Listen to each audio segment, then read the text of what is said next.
All right, you clicked on it now. Yes. All right, welcome everybody back to another podcast. Today, I am really excited. I am getting to interview a world champion, Mr. World, Mr. America. I'll tell you more about it. Now, I want to make sure I get your first name pronounced correctly. Is it Anibal? Well, let me tell you, Richard, I've been called a lot of things with my name, but you're pretty close. Anibal Lopez. Anibal Lopez. Anibal, yes. So Anibal, I hope he doesn't mind me sharing this, is 80 years old, and Yes. he, I mean, this is, he's met and spent time with the giants of the game. He'll tell me more about it. People like Steve Reeves and John Grimmick, I think, and Yes. and many people. He's competed in various things. I'm not going to steal. I'm going to let him give his bio a bit, but he's competed and placed and won Mr. America contest, Mr. World contest. He's in the bodybuilding, I think, a bodybuilding Hall of Fame as well.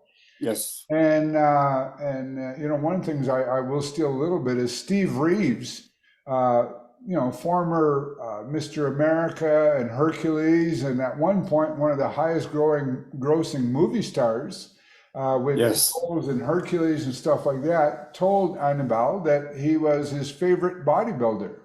Well, to me, when I met him once. We were at a meeting in New York City, and I was amazed. To us, Steve Reeves is by the gods, Right. at that time, So, wonderful person, and it's funny that as we were as we finished the event, we were on an elevator, and he says, "Anibal, I want to tell you, you are one of my favorite bodybuilders." I said, "Wow, that was like crazy, Yeah. Well, I've seen some pictures, and interestingly, I guess it predates. And I guess at one point when I was buying the muscle magazines, I was buying muscle and fitness and things like that. So it was more IFBB sort of focus on their contests. And you That's competed correct. in WBGG and NABA and those.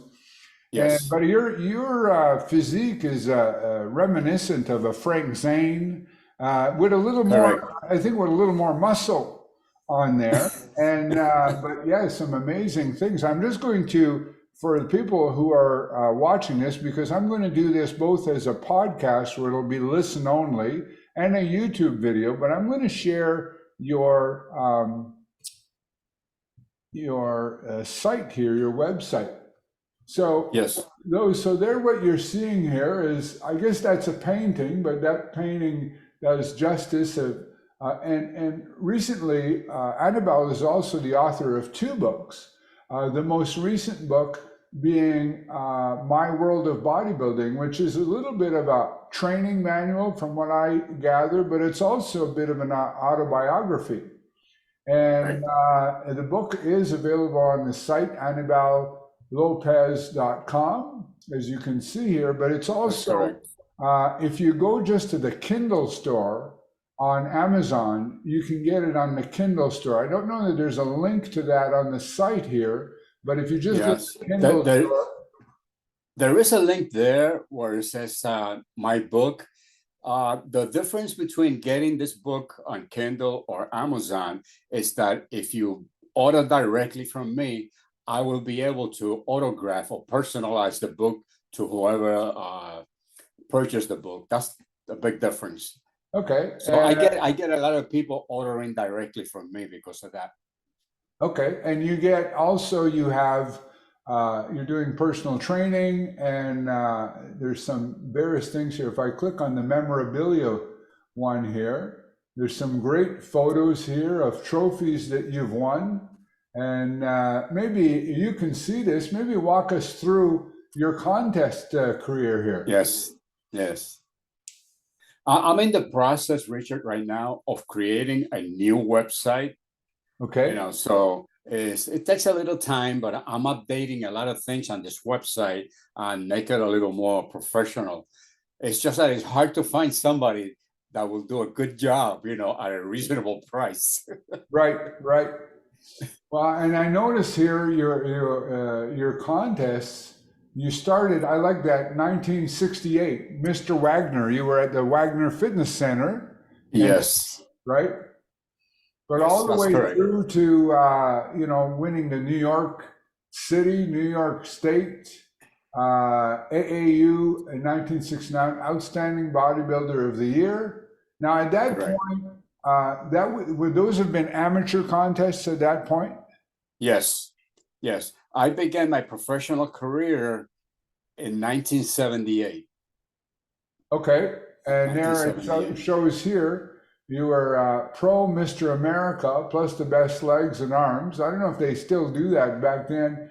And then, No, not anymore.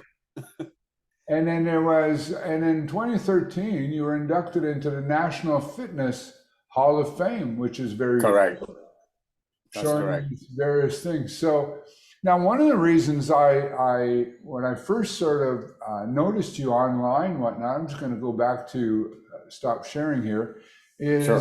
that I first saw your YouTube channel quite some time back Mhm. and realized that you were a student of, like I am, Arthur Jones and Jim Flanagan and Ellington Darden.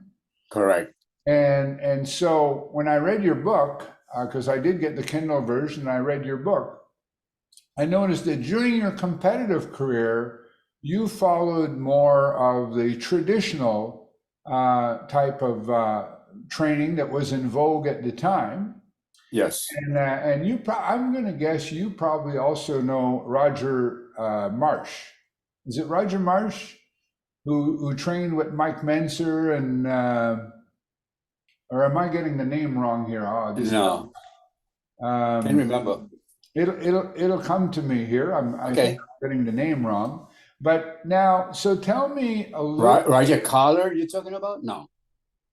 No, I'll remember it. I'll before. But tell me a Okay. little bit about, after training the traditional way, which obviously got you good results, Yes. how you came around to, more of a abbreviated, Arthur Jones style. Where was the transition? You must have been really skeptical at first.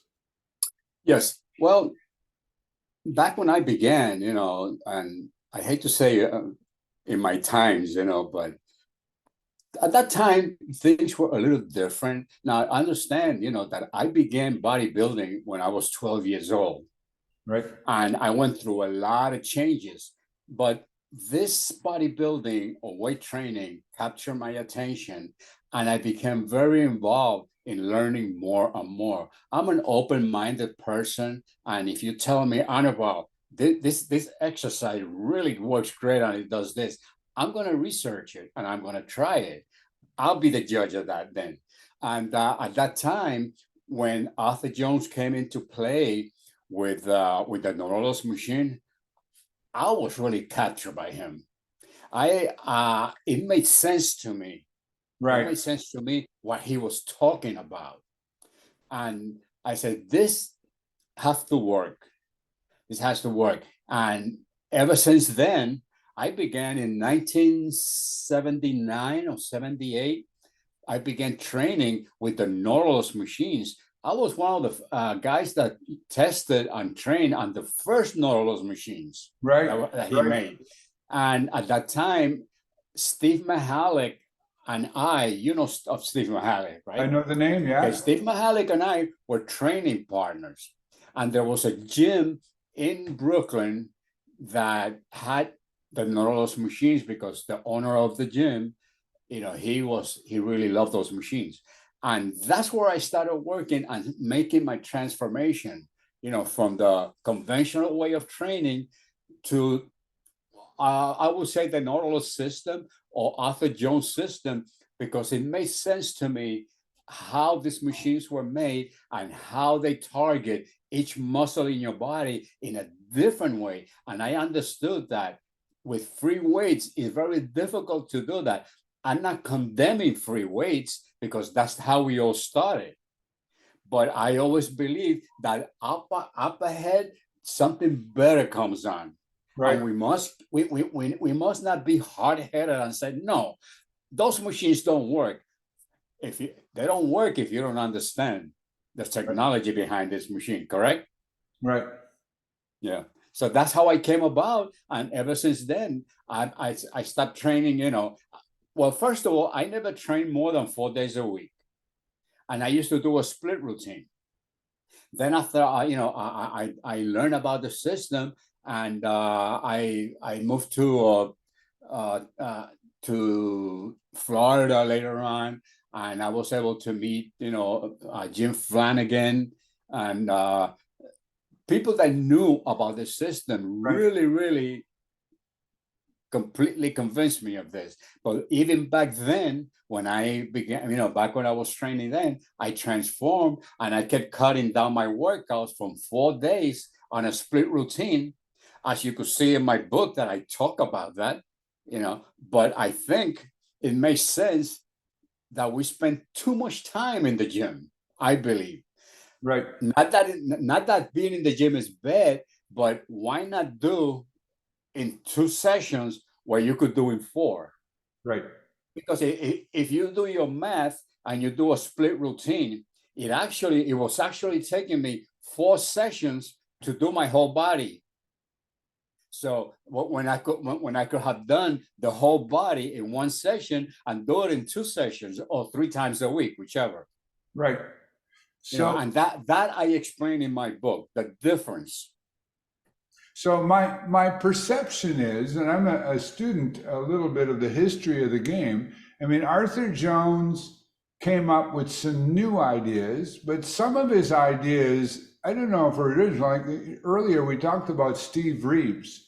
My perception is the guys from that era were likely not, later on when Arnold Schwarzenegger came and he had these long workouts and really popularized, but the guys like Steve Reeves and Leroy Colbert, you mentioned in his book and things like that, my perception, and you can correct me if I'm wrong, is that those guys, they weren't quite down to 1 set, but they were rarely working out more than 3 days a week. And they were doing maybe 2-3 sets, but a lot of those sets were warm-up sets. So in the old days, they weren't doing nearly as much. And then later on, it sort of became like, 6-day routines and even twice a day in the gym. Is that accurate that somebody like Steve Reeves might not have trained nearly as much as the modern day guys? I believe that if people, a man like Steve Reeves and those all-time greats, which, they're fantastic. Number one, I believe that the machines and the training is not just everything. It doesn't do magic. I think there are other factors involved that people just don't understand. And that is your body structure. Right. There's a lot of things, what one guy does training one way doesn't necessarily work for somebody else. And this is what I teach the people that I have trained as a personal trainer. And once they start seeing the result, they say, wow, this makes sense to me. Right. So I repeat Arthur Jones' words to them to make them understand that this machine does this and is better than doing this free weight exercise that, is very difficult to do unless you really, really follow the instructions of how to exercise. So the first mistake is that people train too fast. Their movements of exercise are destroyed. Why? Because most of the people work on their positive and never think about what about my negative resistance. When I put people and I show them the difference. Now do this exercise like this, and now do this exercise, slow it down, and you tell me which one you feel better. Right. And so going back to your question, I think and I believe that if Steve Reeves or John Grimmick or all these other people were around now, I think they will understand this a little better and not have to be in the gym every day. Right. And people still do it. Some people you just cannot convince that you Right. don't have to be in the gym every day. I have a father, a person that I train. He's an older man. His son works out, and his father comes in and he has learned the system. He says, I cannot believe that you are right about this. And he has made tremendous progress training, and only 2 days a week. And what, probably an hour and 2 hours, 3 hours a week in the gym. And he says, I've been trying to convince my son to try this, and there's no way I could do it. And you're not going to do it, because that's the mentality that we have. The mentality that we have is that more is better. Well, I think some of the younger people too just enjoy hanging out in the gym. There's a social thing for them as much as anything else. Yes. And a People, lot of go ahead. I'm sorry. Go a ahead. lot of times there's almost as much standing around talking with their buddies as there is actual working, and there's endless sets. I had an experience here where a gentleman came in with his son who works out 7 days a week and does all the cardio and all this stuff. And he's 33 and his father is 69.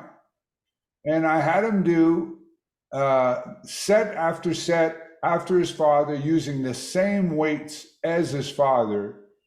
And he struggled like crazy. Yes. And I said, I've been through that. Yeah. So I said, what exactly are you accomplishing with all that extra work? You're having trouble keeping up with your 69-year-old dad. Yes. Look, Richard, I have had professional guys, I'm not going to mention names, that have come to the gym, and I put them through one of my little guys' routine, because I'm not a big guy. I have never been a big, guy. That's my body structure is perfect for bodybuilding, but I have never weighed more than 155 pounds at my best. People don't believe that. At a height of 5'6", though. 5'6", yes. Yeah.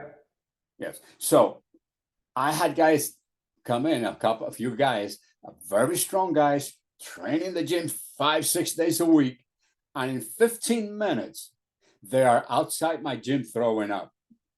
Right. Because I said, but this is what I'm talking about.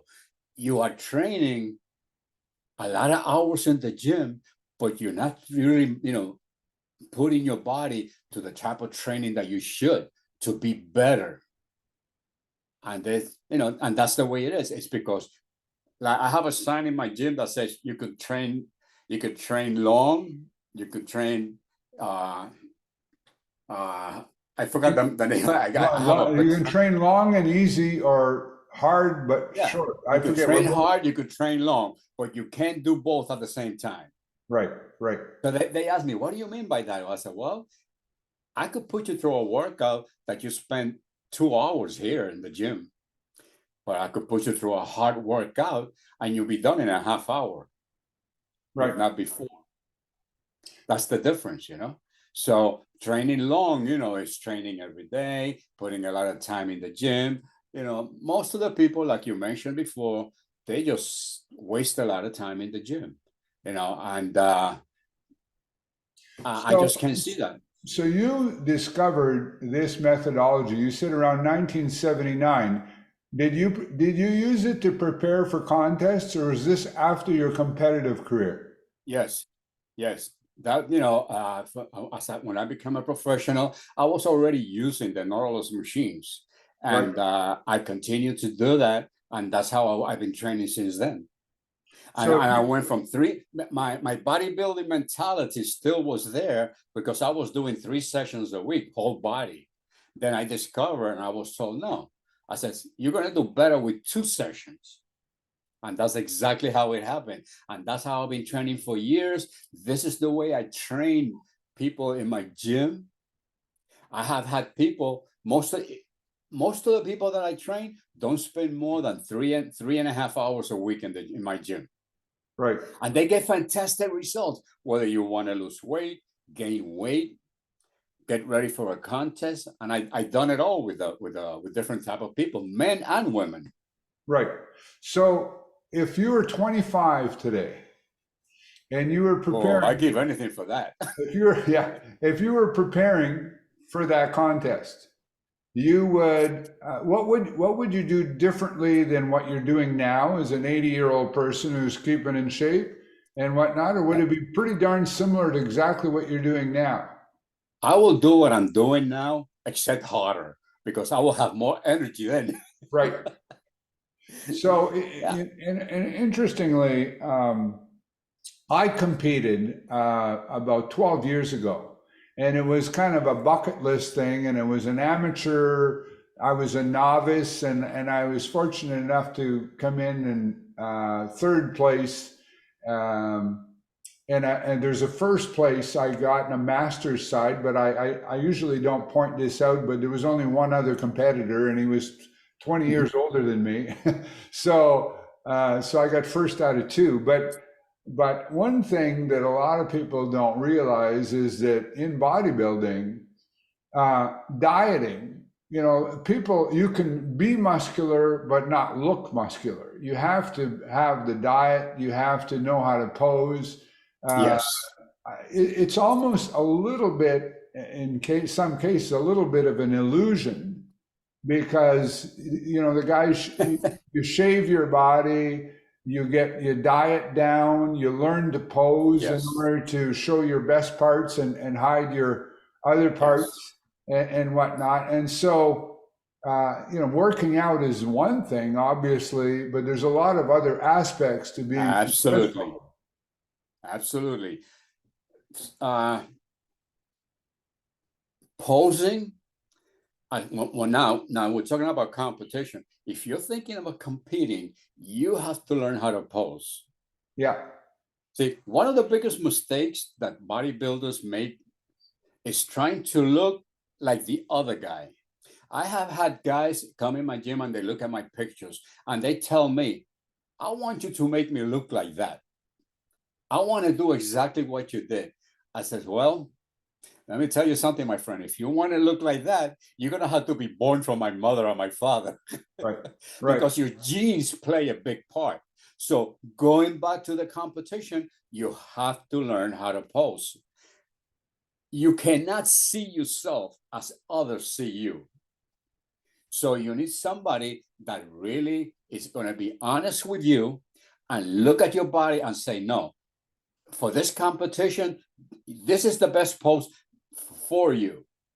I think that when you start posing and you pick more than 9 poses to when you're competing, you begin to show your weaknesses. Right. I Right. think between 8 and 9 poses for a competition will show your physique greatly.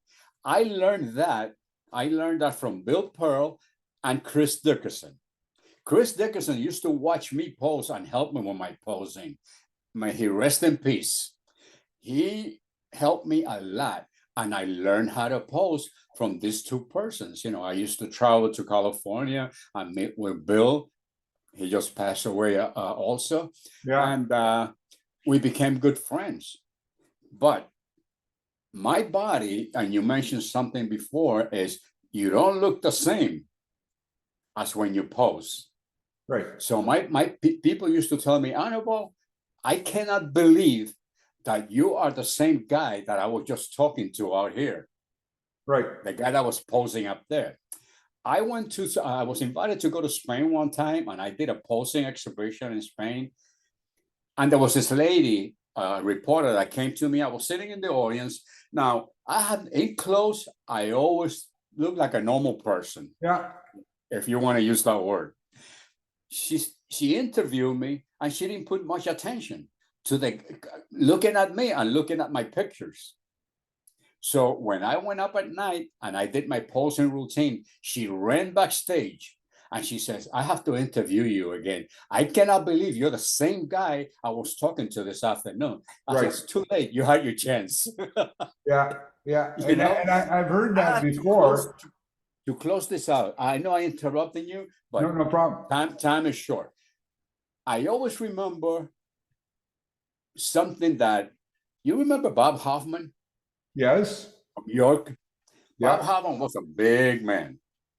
So a couple of times he invited me to events like dinner events or things like that. And what his introduction to me, he would call me up. I was standing next to Bob. Bob was over 6 feet tall, right? I'm standing next to him. Bob will put his arm around my shoulder, and he tells the audience, "You see Anibal Lopez here? Do you see how normal he looks in clothes? He doesn't even look like the bodybuilder." But you know what? When Anibal Lopez takes his clothes off and starts posing, he makes big guys look small. Right. That was his introduction. Yeah, and you bear a resemblance too. And I'm bad this morning. I'm forgetting names. There was a bodybuilder, IFBB guy, short guy. I think similar stature to you, but he was known for being a legendary poser. Do you know who I'm referring to? He had a mustache like yourself. Geez, I have a poster of him just in the other room. Around the era of Arnold and Mike Menzer. Oh, let me see if I come up with the name. I think you're talking about the Hawaiian guy. Yeah, I think so. Yes.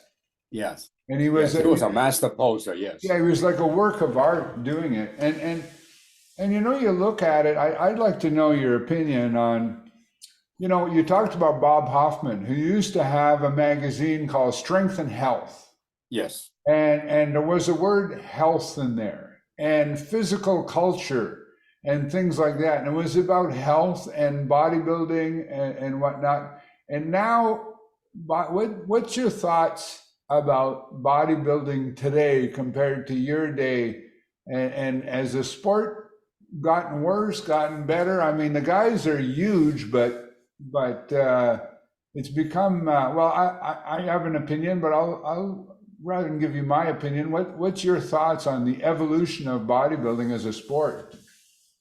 Well, I'm often asked that question, and I have a very easy answer for that. Something that we do because of health reasons, something that's supposed to be good for us, correct? Exercise, we tell people exercise is good for you, taking care of your body is good. How can something that's supposed to be so good and healthy for you has become so self-destructive? Right. That's my question. That's my answer to that. Nowadays, it's a shame. It's a shame how people do not think about this. And think about this, Richard. How many bodybuilders have already passed away at their early age? Mm-hmm. It's crazy. Yeah, it's that's right. It's and I mean, the other thing too is that I am under the perception that, I mean, you always wanted to be lean to be able to show the muscle you had, but my thought is that today there's almost too much emphasis on being lean, like being incredibly lean. Because if you look at Steve Reeves, if you look at the guys and yourself, you were lean, but it was still within health, because of course overweight is the problem that most people have from a health standpoint, but you can actually be underweight. And my thought is that the standards by which people, you know, get down to leanness is beyond what's healthy. Does that make sense to you? Well, what happens here is that again, I go back to what I mentioned before, looking at other bodybuilders and wanting to look like that person. You see, that is a little misleading, because we know people from pictures. You know me from pictures, but you really, really don't know my background, you know, my genes, you know, my body structure, my bone structure. Right. All that takes a play. So what do? They read this bodybuilders' diets and exercise regimes, and they try to imitate that person. Right. Not instead of tailoring their workouts to their body. See, eventually you're going to have to, if you continue to do this, you're going to find out what works best for you. Now that you have learned this system of training. More is not better. Well, and the other thing too is, you talked about genetics. You talked about how people look different with clothes on than they do with clothes off, Yes, particularly. And that's very, very true. And sometimes I say, you don't want to look like the magazine cover. I mean, maybe you do, because obviously you were on the magazine cover, you had the genetics and were able to do that and trained smart. But let's face it, 99.9% of us will never look like the person on the magazine cover. And I correct. say, but one thing I point out is even the people on the magazine cover don't look like the person on the magazine cover because they're being Yes, photographed at a specific moment in time when they're in top shape yes, and often, in a pose in a way that's most complementary to their physique. yes, And in some correct. cases, I suspect there's maybe even some Photoshop going on and things like that. Nowadays, it's very easy to do that. Yeah, so that's the only way I'll ever be on a magazine cover. Yes, yes. When you people don't understand that when you are photographed by a professional, the lighting plays a big difference. Yeah, yeah, Right now, you and I are speaking here, and if we had a professionally fixed room here for myself, I will look different. I will, everything will look completely different. Your background and all. Because the lighting plays a big part, and I learned about that early in my career. yeah, That when you pose, even when you do personal training, even personal posing routines, or you're doing an exhibition, I used to make sure that the lighting was perfect. right. So when I come out to pose, I transform myself. Yeah, exactly. Well, and interestingly, when I work out, I mean, there's certain workouts and certain times you can see me, and I think a lot of people would probably go, "Geez, I don't even think that guy works out," right? And that's with my shirt off. But then when I finish my workout and I go up to take a shower, there's a window just outside of my bathroom where the sun at the right time of day, the sun comes in Yes, just perfect. And if I turn the right way so that the sun is reflecting and showing some definition, whatnot, yes, I've taken pictures of that, and I don't look half bad. I look like somebody who's quite fit and right. has some muscle. Whereas in a different scenario, where of course, and I'm flexing at that point as well too, but a different Yes, scenario, relaxed, you can barely tell, that I lift weights.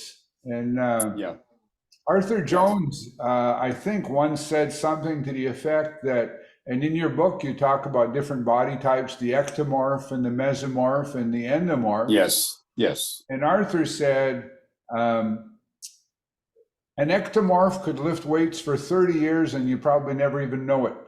And a mesomorph, that's correct. a mesomorph, probably even if he never lifted weights in his life, as long as he's lean enough, will already look good. Yes, absolutely. I believe that. And I have a picture of that, a drawing of the three different body parts.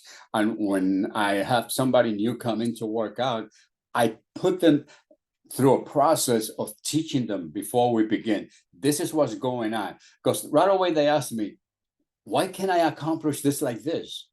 How come you look like this and I can't look like this? So then I begin a process of these three photos there of this Right. purple, I know, and their name. They have never heard about that, most of Right. the people. Yeah. Well, and what is the average age of the people that you train today?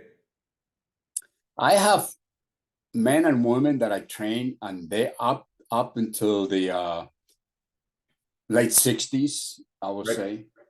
Yeah. Okay. So like myself, and I that would be the case. And of course, appearance, and I'll defend vanity. There's nothing wrong with wanting to look good and taking pride in your appearance.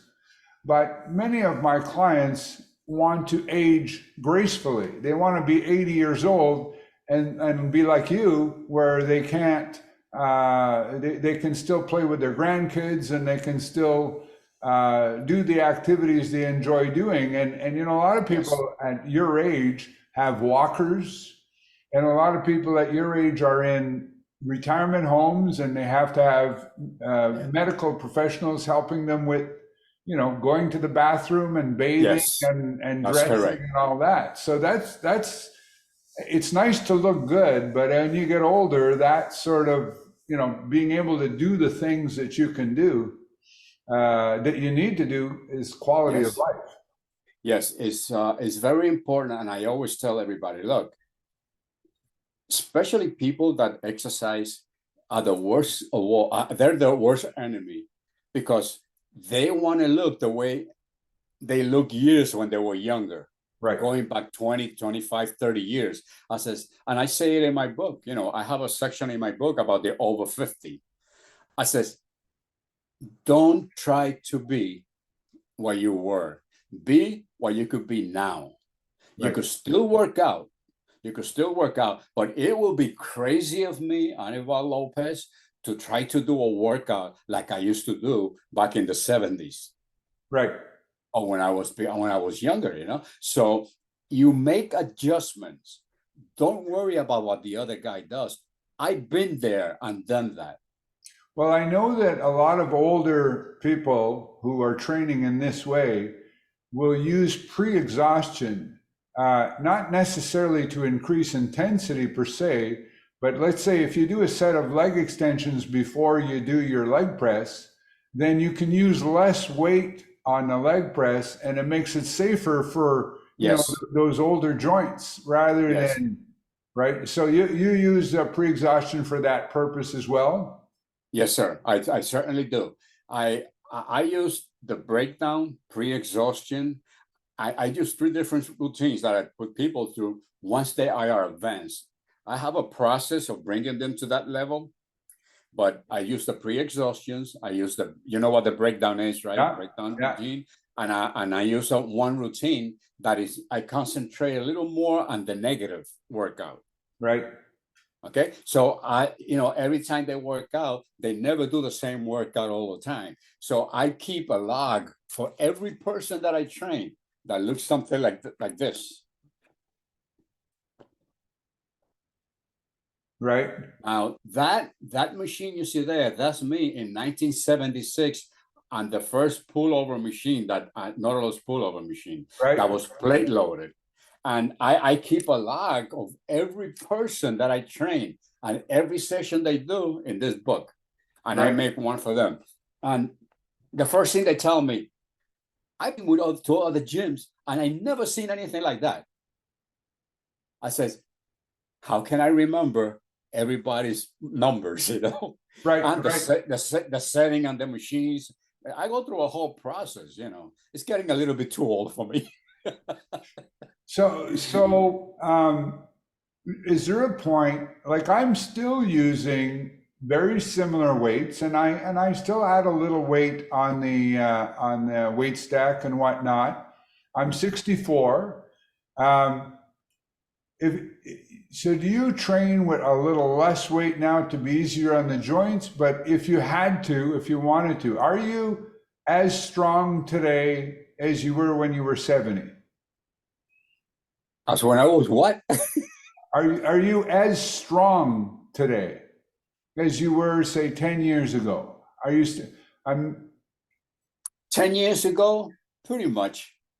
okay. Pretty much. So Yes. you're not changing. You're maintaining. So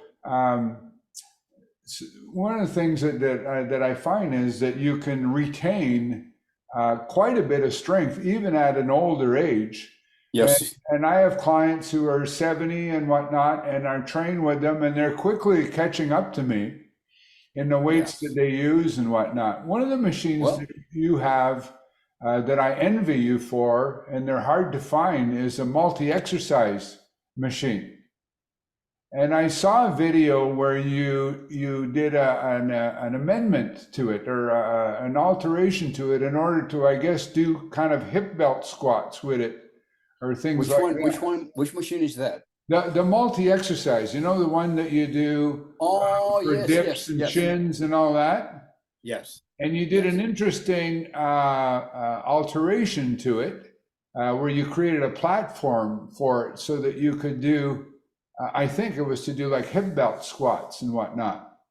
The platform that I put there is to, when you want, specifically to do deadlifts on the multi-machine.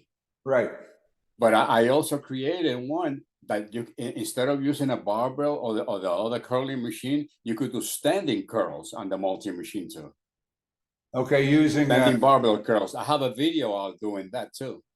okay, all right. Well, I'll have to. I'll certainly include a link to your YouTube channel. Yes. So tell me more about the book. I get the impression in reading it, this is a labor of love for you. This is something that you've put together and you've taken a lot of pride in. One of the questions I have is a lot of people who do what we do, they'll put down the old way of doing things, but you've included both in your book. You've included some Yes. routines for people who want to do a higher volume, and you've included routines for high intensity training. So Right. I guess the question is, why include both? Well, I don't want to sound, and I don't want to speak against conventional training, because some people do not have access to these machines. Right. See, so not everybody is as lucky as you and I and other people, that's been close to this system, that were able to collect these machines. But I believe that, because I get this question a lot. So what if I don't have this machine? How do I do this? I says, okay, you could still do it with regular weights as long as you follow the same instructions as you were doing in the machine. Is to slow down your movements. Right. Not do so many exercise, not be in the gym every day. You could still implement that kind of training. But you've included routines that are 4 days a week and 3 days on, 1 day off, things like that, which you used when you were training. Yes, yes. With 4 sets per exercise and whatnot. When you were doing that, when you were training, my guess is you obviously weren't doing 4 sets to failure of every exercise. Some of those you can't. sets, or else you'd be dead today. Yes. So those sets, a lot of those were warm-up sets. Yes. That's where you waste a lot of time. Right. Now, did you typically on the 4th set push that one to failure, or you just had a certain number of reps, and then as long as you did it, you had a little more weight the next time? I always had the mentality of trying to do things better. And one of the things that I learned early in my career was that you have to be sensible about adding weight to your exercises. Right. The problem is that a lot of people try to handle heavy weight on exercises that the body or the muscle cannot handle. Right. See? So you have to be careful with all these things. We have the, I love the idea, the way Arthur Jones break it down, how to train the heart. You do legs, back, shoulders, chest. And the one that people put the most time in, which one is it? Biceps and chest. Exactly. I have taken people, I put them through one set of bicep curls, and they're wiped out. But if you do, up and down, and then I teach them how to do the proper curl, they cannot do so many sets. But people concentrate a lot on chest, bicep, and abdominals. Right, abdominals. Yeah. People do endless sit-ups, and when I competed, and I do abdominals now, but very little. But when I competed, I didn't do any abdominals at all. When I prepared, I was just doing, I didn't have an abdominal machine, and I didn't do any at all. Yeah. I mean, it really came down to diet. Yes. Yes, I think, I always tell people, they say, oh, you must have spent a lot of time and doing abdominals. I say, yeah, no more than 10 minutes. Right. Yeah. A week. They don't believe me. Yeah. They don't believe me. I said, and I won best, just about every contest that I competed at the titles, I won best abdominals. Right. Right. So now, were you able to stay relatively or completely injury free even during your bodybuilding time when you were doing a higher volume, or did you suffer any injuries? Okay, I suffer injuries from improper training, from the beginning. I had my right shoulder a complete shoulder replacement, and that really took me down. It's been now about 10 years or more since that happened, Right. and I have been able to train myself back into shape again. Even though I still had that shoulder replacement. We develop a lot of shoulders are the ones that suffer the most, I believe, in bodybuilding. Right. Okay. It's a complicated joint. You use it for everything. Yes. And it's because of what I mentioned before, we just don't train them properly. We just don't do the exercise properly because we want to do what everybody else does, And that's one of the things that really hurt me. I know. But I have recovered well, and I teach people now. I teach people not to do what I did. Right. Well, and in fairness, joints. I mean, you're a 1942 model, right? Yes. So Yes. I mean, even without it and whatnot, those joints have been around for a while, and it's normal. Yes. People who have never exercised, never done anything, I mean, wind up with shoulder issues or hips. Hips are big, right? Yes, sir.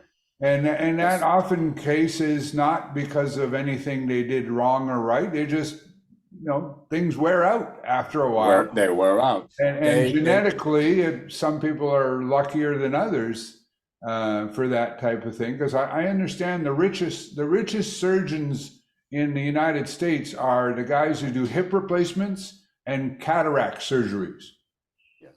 Because, older people, things tend to wear out after a while. So tell me, in the minutes we have left, tell people listening to this about your book. And we've been talking about it all in a lot in general, but who is the book for? Who will benefit from the book? And what are some of the highlights and why, you're quite proud of this accomplishment that you've had? Okay, this is a second book that I did. The first one I was not 100% happy with it, so I decided to revise the book, do it a little different, make it a little larger so I could demonstrate more exercises. But I always tell people, this is an honest book. This is not an exaggerated book to make you buy my book. This is about my life, how I did it, and where I got to where I'm at, and all my accomplishments. And this is why I called, the book, My World of Bodybuilding. And Right. this book is written for everybody, for men and women. Right. And I know that you've seen a part of the book, that's the way it's laid out. And I believe that this book will help you begin weight training, and it will help you and take you into the advanced stages of competing, because I cover all the points about that competing. One of the articles that I put there was the one about the over 50. People don't, and we talked about that before, want to do what they did when they were in their early years, growing stages, right? And that's where they make the mistake, where they wind up hurting themselves. We have to be sensible. We have to accept that we cannot look as beautiful as we used to look. So that's the way it is. Good. Well, I thoroughly enjoyed the book, and I enjoy. I mean, are you familiar with the writings of Ken Hutchins and super slow methodology and things like that? I cover all those bases. I cover the importance of slowing down your exercise. Right. I cover that. Like I said before, this is an honest, not exaggerated book. You know, I just tell it the way I did it, and the way I'm still doing it. And the book has bodybuilding in the title, but the fact is, and please challenge me if you don't agree or correct me if I'm not stating this right, but the way that you would train, whether you're just training for health and functional ability as you get older, or if you were training for a bodybuilding stage, isn't very different, if at all. Yeah, this is why, you know, at the top of the book on this corner here, I make a statement that this is a complete weight training program, including conditioning plan, barbell and dumbbell workouts, stretching exercises, a weight loss regimen, and high intensity workouts with accessory equipment. In other words, you could still do a high intensity workout if you don't have the Nautilus machines. Right. Oh yeah, absolutely. So have you met Arthur Jones personally? Yes, I did. I began to know Arthur, and at that time, he invited me a couple of times to come to, you know, where we have his facilities in Florida, which is not too far from where I live now. Right. And I never accepted. I never did it. I wish I had, but we met a few times in person when he was traveling with, you know, with the bodybuilding shows, and he would bring his machines, and he was quite a character. Yeah. You know, I have a lot of respect for him. And at the same time, you know, he was Arthur Jones. He was who he was, and he didn't pull no punches, you know. So, but you have been trained by Jim Flanagan. Jim Flanagan, I spent a year and a half training with Jim. And I had just moved to Florida. I had not been working out. And he whipped me into shape. And one day he says to me, Anibal, I don't need to, you know, I don't need to train you. You know what to do. You came here, but he says, I'm going to give you one advice. I want you to open a facility for yourself, and let's get some Nautilus machines together so you could help other people.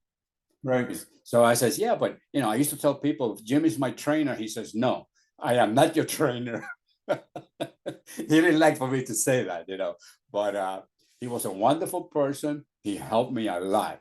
You know, and I learned more. He helped me sharpen up a little more on the high intensity training and the use of the machines. So where are you in Florida?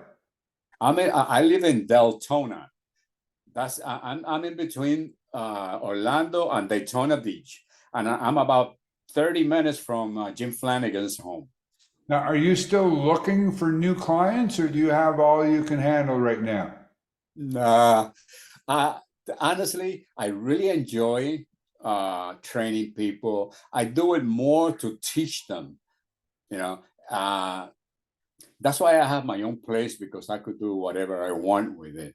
And I was able to acquire other machines, but I'm really not looking for any more clients. I think I'm coming to the end of the rope of doing personal training. So this is why I have the book, because this will stay forever. So is your facility also in your home? My what?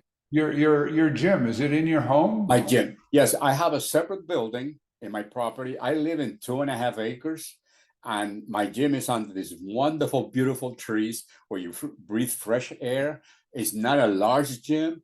It's only made to do one-on-one training. Okay, cool. That's all I teach.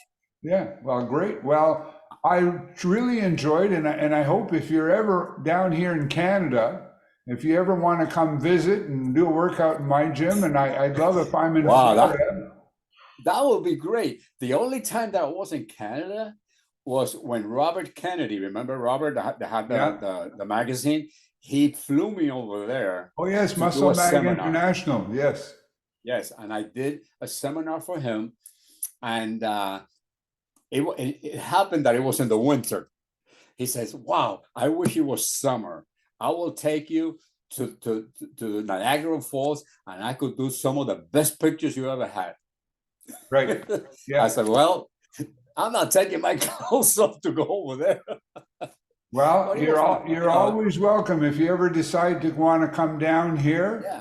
Okay. And it'd be great to have you. You have a place to stay, and if I'm in Florida that way, I'll be sure to look you up. And let's keep in touch online, social media, and all that. And I wish you the very best with the success of the sales of the book, sir.